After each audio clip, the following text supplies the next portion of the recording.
आता काय नातू काही साधारण राहिले का? आप्पाजीच आणि नाताचं असं नातू आणि आबाजी असं नातं घनिष्ठ असते, असं घनिष्ठ असते की एक नातू 15 दिवस शाळेत गेला नाही, किती 15, आणि मग काय तर शिक्षक आले घरी. शिक्षक आले घरी की मुलगा आला नाही, आपण जाऊन पाहून येऊ, थोडं भेटून येऊ त्याला म्हणून, कारण विचारून येऊ. आणि म्हणून मात्र शिक्षक निघाले त्या विद्यार्थ्याच्या घराकडे. आणि एवढाच नातू होता. आणि मग काय नातू खेळत होता. आप्पाजीचं लक्ष गेलं गेट कडे की या नाताचे मात्र शिक्षक लोक घरी आलेले आहे. आप्पाजी लगेच नाताला म्हणायला लागले, बे नातू लप. नातू विचार करताय आप्पाजी लप कशाला म्हणता बा. नातू लगेच धावत आला आप्पाजीच्या मागून होता आणि आप्पाजीला विचारते, आप्पाजी तुमच्याच मागे लपलो, पण कशासाठी? आप्पाजी म्हणतात, बे मास्तर आले मास्तर. नातू मोठा हुशार होता महाराज, कारण हे एवढाले काही साधी असते का? नातू म्हणते आप्पाजीला, आप्पाजी मी नाही, तुम्ही लपा तुम्ही. आप्पाजी म्हणते, बेले का मास्तर आले तू मी लपू? नातू म्हणतो, आप्पाजी लपा तुम्ही का? आप्पाजी म्हणतात, सांग पहिले. तर नातू सांगतोय, मी मात्र माझ्या गुरुजींना सांगितलंय, माया बुडा 13वी झाल्याशिवाय मी येणार नाही. असे विचित्र नातू आहेत, म्हणून त्यांना इथे घेऊन येत जा. यासाठी होतं, कारण या बालमनावरती जसे तुम्ही संस्कार घडवाल तसेच घडेल. एकदा काय ओली माती कोरडी झाली, मग तुम्ही तिचं मडकं बनवतो म्हटलं, माठ बनवतो म्हटलं, जमतंय का? दिवा बनवतो म्हटलं, आकार घेतय का? नाही. तसंच आहे, बालपणात जसे संस्कार लावाल तसं ते घडत जाते. आणि एकदा काय करून झालं रे झालं, मग कोणाचं ऐकत नाही. आणि म्हणून आतापासून वळण लावा, निश्चित तो तुमचा आज्ञाकारी पुत्र झाल्या वाचून राहणार नाही. आणि त्याकरिता मात्र आज नाही आणले तरी हरकत नाही, पण उद्या तरी आणा,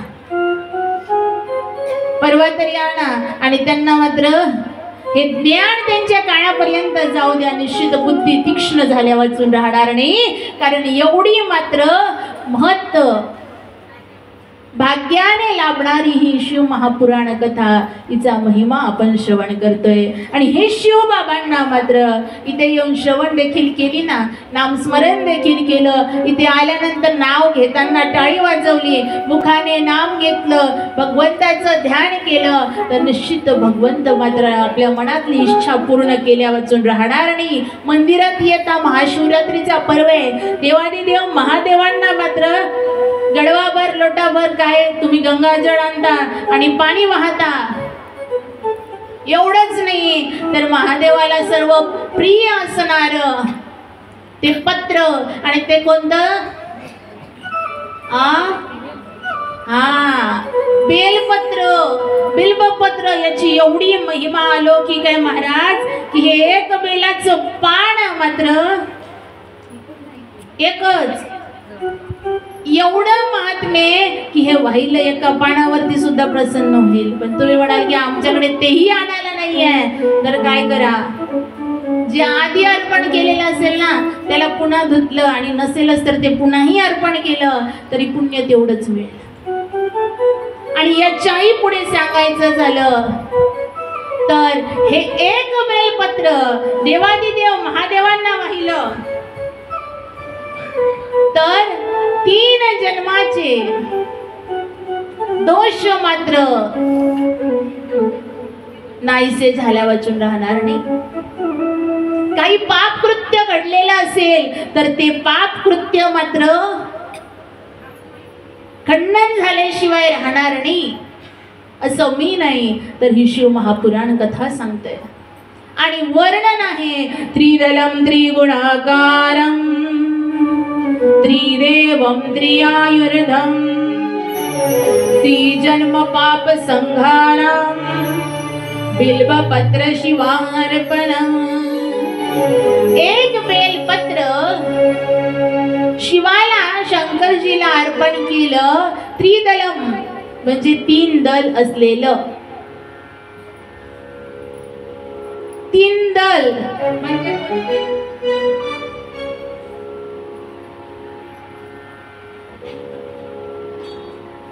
3 असं त्रिदल म्हणजे 3 दल असणार एक बेलपत्र जर का तुम्ही शिवजींच्या पिंडीवरती ज्योतिर्लिंगावरती अर्पण केलं तर 3 जन्माचे पाप नाहीशे होतात.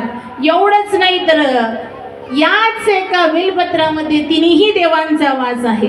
ब्रह्मा विष्णू महेशाचा त्रिदेवांचा वास आहे. आणि ते मात्र भोलेबाबांनी का स्वीकार केले हे पुढे कथा सांगेल मी. आणि या एका बेलपत्राने 3 जन्माचे पाप दोष नाहीसे होतात. पण लोक जरा 3 असलं की काय म्हणतात, लोकांना एक मन आपल्याकडे पाठ आहे ती म्हणजे 3 तिगाडा.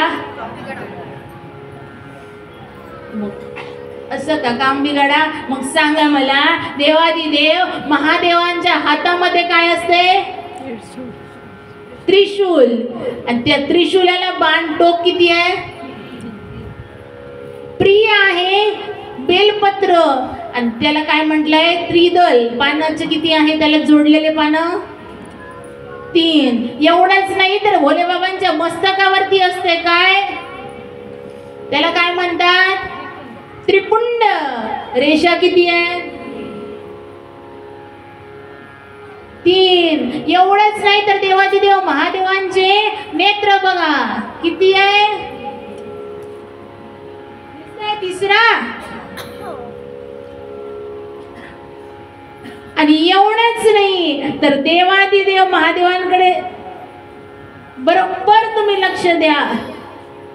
तुम्हाला लक्षात येईल की देवादिदेव महादेवांच्या हातात मात्र जरी त्रिशूल आहे, डमरू आहे, 3चाच आहे. आणि मग मला सांगा, एवढे दुःख दारिद्र्य दोष पाप मुक्ती करणारे 3च आहे त्यांच्याकडे. आणि तरी एवढं मंगल करते. मग 3 तिगाडन काम बिगाडा असता तर त्यांचे काम बिघडत गेले असते ना. ते तर सर्वांचे काम बनवत चाललेले आहे. आणि हे देवादिदेव महादेव शंभू बाबा अगदी या ठिकाणी इकडे जे लावलेले आहेत ना ते साक्षात अवतरणार आहे आपल्या या पेंडॉलमध्ये. या प्रतिमा स्वरूप सांगेल मी आणखी. याच्यातही शिवलिंगाचे किती प्रकार आहे आणि कोणकोणते आहेत आणि हे कोणत्या प्रकारात येतात आणि हे कोणत्या प्रकारात येतात बघू आपण पुढे. तर मला सांगायचं काय आहे की हे 3 दल 3 पत्र असलेलं एक बिल्वपत्र ज्याच्यात ब्रह्मा विष्णू आणि महेशाचा. का म्हटलं? कारण ब्रह्मा विष्णूंनी देखील देवादिदेव महादेवांची आराधना केलेली आहे काशीमध्ये. आणि त्यावेळेला त्यांना देवादिदेव महादेव प्रसन्न झाले. आणि ब्रह्मा विष्णूला महादेवांनी पंचमुख धारण करून आपले 5 मुखाचं जे अवतार आहे, 5 मुखाचा जो शृंगार आहे ते प्रसन्न होऊन दर्शन दिलं होतं. आणि म्हणूनच तर आपणही म्हणतो काय, माझ्या शंभूचे रूप सुंदर 5 मुखाचा हा ईश्वर. आणि हा 5 मुखाचा ईश्वर शंभू. आणि म्हणूनच या शंभू बाबाला आपण म्हणतो काय, पंचमुखी गिरिजा पार्वती पते हर हर. पंचमुखी इथून का 5 मुखाचा सुंदर असं दर्शन दिलं आणि प्रसन्न झाले आणि तेव्हापासून मात्र या बिलपत्राचा स्वीकार केला. त्यावेळेला पंचवृक्ष देखील निर्माण केलेले होते भोलेबाबांनी स्वतःपासून आणि त्यात पहिला भांग, दुसरा धतुरा, धतुरा अर्पण करतो ते शिवाला, भांगही अर्पण करतो, धतुराही अर्पण करतो, तिसरं रुई, त्यानंतर चौथा शमी, शमीपत्र आणि पाचवा दुर्वा. आणि या सर्वांचा स्वीकार भोलेबाबांनी केला आणि पुढे मात्र भोलेबाबांनी अनेक लीला केल्यात आणि या भोलेबाबांच्या आपण दर्शनाला येतो, घर सोडून मंदिरापर्यंत येतो, हे काही सर्वसामान्य नाही. असं वर्णन आहे की हे भोलेबाबा इथे या ठिकाणी दिसताय, एकटे नाहीये बरं. एकाच शिवलिंगामध्ये संपूर्ण देवतांचा वास आहे. तुम्ही म्हणाल ताई कसं, तर हरकत नाही कसं सांगते मी, पण तत्पूर्वी हे जे बेलपत्र आहे ना, या एका बेलपत्रावरती लाल चंदनाने इकडे राम लिहिलं, इकडे राम लिहिलं आणि इकडे राम लिहिलं. तिन्ही ठिकाणी 3 राम लिहिले. 3 राम लिहिले एका बेलपत्रावरती आणि ते जर अर्पण केलं बाबांना तर एक बेलपत्र 100 बेलपत्र वाहिल्याचं पुण्य देते. का? ऐसा नामाचा महिमा. आणि त्याच्यावरती काय लिहिलं? राम नामाचा महिमा. कारण राम नाम भोलेबाबांना अति प्रिय आहे. कालच मी सांगितलं की देवादिदेव महादेव देखील रामाच्या नामाचं अखंड स्मरण करायचे आणि ते स्मरण मात्र रामाच्या नामाचं भोलेबाबांनी केलं. आणि याच शिवलिंगामध्ये एक नाही, 2 नाही, तर संपूर्ण 33 कोटी देवतांचा वास आहे. तुम्ही म्हणाल कसं म्हणाल तर लक्षपूर्वक ऐका सांगते. जी पिंड आहे आणि त्या पिंडेच्या खाली जी कठडी आहे, ती कठडी म्हणजे हस्त स्वरूप पार्वती माता आहे. त्यानंतर उजवी बाजू पिंड इथेच आहे आणि इथून एवढी पिंड दिसणार नाही तरी इकडे मोठी आहे. उजव्या बाजूला गणपती बाप्पा, गणेशजी त्यांचा वास आहे. डाव्या बाजूला दुसरा पुत्र कोण? कार्तिक म्हणता, या कार्तिकजींचा वास आहे दुसऱ्या बाजूला म्हणजे डाव्या बाजूला. त्यानंतर तिसरं सांगायचं झालं तर मधातनं जी रेष आहे की नाही इथेच आहे. ही मधात उजव्या बाजू ही झाली, उजव्या बाजूला गणपती बाप्पा, डाव्या बाजूला कार्तिकजी. त्यानंतर मधातून जी रेष आहे ती आहे अशोक सुंदरी. इकडे नाही तर गेल्यानंतर ऐकून घ्या, गेल्यानंतर बघा. मधातून जी लाईन निघते ती अशोक सुंदरी आणि जिथे मात्र गंगाजळ असते आणि टिप टिप टिप टिप पाणी सांडते की नाही वरून, आणि जिथं पाणी सांडते त्या ठिकाणी संपूर्ण काल सांगितलेल्या देवादिदेव महादेवांच्या 5 कन्या, या 5ही कन्याचा वास या ठिकाणी आहे. त्यात जया, विशरा, दोतली, देव आणि एक शिल्लक आहे कोणती? वा, शामलीवारी. या 5ही कन्या याच शिवलिंगामध्ये आहे. आणि 33 कोटी देव कुठे? तर हे संपूर्ण शिवलिंगाच्या मध्यस्थानातून ज्या ठिकाणून पाणी येते ना, या पाणी जिथून पडते त्या ठिकाणी मात्र देवादिदेव महादेवांच्या सहित 33 कोटी देवतांचा वास आहे. कुठं? या एकाच शिवलिंगामध्ये. आणि जे वरून पडलेलं पाणी आहे, वरून म्हणजे गंगाजळीतनं देवादिदेव महादेवांवरती, आणि ते पाणी जर का अगदी अमृत आहे एवढं महात्म्य की ते पाणी जर तुम्ही थोडंसं धारण केलं, अर्पण केलेलं, तरी मात्र गंगा स्नानाचं पुण्य तुम्हाला प्राप्त होईल. एवढं महात्म्य आहे की हे गंगा स्नानाचं पुण्य तुम्हाला प्राप्त होईल. आणि म्हणून यदा कदाचित काही आर्थिक कारणामुळे, काही शारीरिक कारणामुळे जर आपल्याला सुरू असलेल्या प्रयागराजला कुंभमेळ्यात नाही जाता आलं, हरकत नाही. आता काय करता? पर्यायच नसेल तर देवादिदेव महादेवांचं मात्र ते तीर्थ स्वरूप जल अर्पण करा. निश्चित संपूर्ण प्रयाग काशीत गंगा स्नान, त्रिवेणी संगमावरती स्नानाचं पुण्य तुम्हाला प्राप्त झाल्या वाचून राहणार. आणि एवढं महात्म्य देवादिदेव महादेवांचं आहे. कित्येक मात्र दुःख दारिद्र्य असेल तर बाबांना सांगून तुम्ही बघितलं असेल, अखंड देवादिदेव महादेवांची मात्र सेवा, प्रार्थना, आराधना, उपासना, पूजा केली, महापूजा केली, महाआरती केली आणि नाही काहीच मिळालं तर फक्त एक गंगाजळ भरून, तांब्या भरून पाणी मात्र भोले बाबांना वाहिलं तर तेवढ्या पाण्यात देखील अल्पशा भोले बाबा प्रसन्न होतात. आणि हे वाहताना मात्र काय तर आपण कोणत्या दिशेने असावं? जल अर्पण करताना असं शिव महापुराण सांगते की आपण मात्र आपलं मुख उत्तर दिशेला असावं आणि पाठ दक्षिण दिशेला असावी. आता तुम्ही म्हणाल ताई सध्या काही नाही, 2-3 दिवस थांबा ना, महाशिवरात्रीला गर्दी पहा मग आपल्या मंदिरामध्ये. मग भोले बाबांना कोरड होऊ द्यायचं तर सोडा, तिथे लाईन लागते, लाईन. आणि कुठं आम्ही दिशा पाहत बसू नाही का? तेव्हा कोणती उत्तर न कोणती दक्षिण आम्हाला काही भान राहणार नाही, कारण गर्दीच एवढी राहते.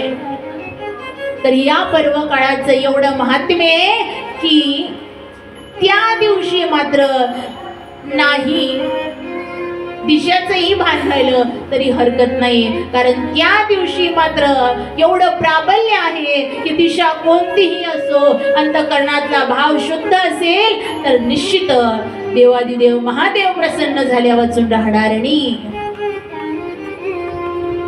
आणि एकदा काय प्रसन्न झाले तर निश्चित आपल्याला हवंय ते प्राप्त केल्या वाचून राहणार नाही. आणि म्हणून अनेक जपी तपी संन्यासी साधू मुनी ऋषी सर्व अखंड देवादिदेव महादेवांचं या पर्वावरती स्मरण चिंतन करत असतात.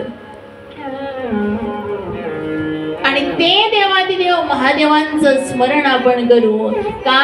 कारण हे बाबा भोले बाबा आपल्या सर्वांच्या मनातल्या इच्छा पूर्ण करून आपल्या सर्वांना मात्र या महाशिवरात्रीच्या शुभ पर्वावरती शुभ संकेत दिल्या वाचून राहणार नाही. पण संकेत त्यालाच मिळेल ज्याचा भाव शुद्ध असेल, अंतःकरणामध्ये दृढ भक्ती असेल, दृढ विश्वास असेल त्यांनाच मात्र. कारण बाबांना दुसरं काही नाही तर जलप्रिय आहे, बिल्वपत्र प्रिय आहे, याच्याशिवाय दुसरं काही अपेक्षित नाही, काही नाही, काही खर्च नाही. आणि तेही नसेल तर मनाने अर्पण करा. बसल्या ठिकाणी नेत्र बंद केले, ज्योतिर्लिंगाला समोर नेत्राच्या आणलं आणि मनाने जरी जल अर्पण केलं तरी देवादिदेव महादेव प्रसन्न होईल. एवढी शक्ती मात्र या भोले बाबांच्या या ज्योतिर्लिंगामध्ये आहे आणि त्या नामामध्ये आहे. आणि ते नाम उच्चारण करत मात्र काय नाही येत ना बाकीचे मंत्र तर हरकत नाही. स्नान मंत्र नसेल येत, अक्षित व्हायचंय, गंध लावायचंय, भस्म लावायचं आहे, चंदन लावायचंय, मंत्र नसेल येत हरकत नाही. एक मूल मंत्र, एक या शिव महापुराणाचा मुख्य महामंत्र, या महामंत्राचा जप करत जरी मात्र पाणी अर्पण केलं, जल अर्पण केलं, अक्षित बिल्वपत्र अर्पण केलं, चंदन भस्म लेपन केलं तर तरीही भगवंत प्रकट होईल. महादेव मात्र प्रसन्न झाल्या वाचून राहणार नाही. आणि तो मुख्य, तो मूल मंत्र म्हणजे काय तर श्री शिवाय नमस्तुभ्यं. आणि या मंत्राचा सर्वांनी मात्र जाप करायचा आहे. सर्वांनी या मंत्राचा जप करत करत करत करत ज्योतिर्लिंगावरती, पिंडेवरती ज्याला म्हणतात, पाणी अर्पण करायचं आहे.